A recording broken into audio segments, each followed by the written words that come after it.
السلام علیکم ورحمۃ اللہ وبرکاتہ۔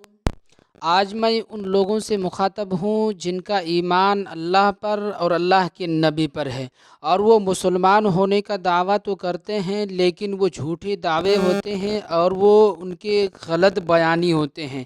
اگر وہ سچا اور پکا مسلمان ہے تو وہ شخص اس حدیث پر، اس بات پر ضرور عمل کرے گا جو اللہ کے نبی نے کہا کہ اگر کوئی شخص کسی قوم کی مشابہت اختیار کرے گا تو وہ انہی میں سے ہے۔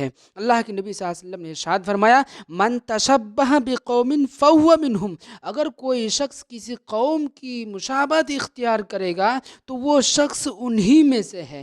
یعنی اگر وہ یہودی، نصارہ اور کافروں کی مشابہت اختیار کرتا ہے تو انہی میں سے ہے، وہ مسلمان نہیں ہے، تو ان کا حساب بھی انہی کے ساتھ ہوگا۔ اس لیے اگر آپ مسلمان ہیں تو 1 جنوری یعنی 1 جنوری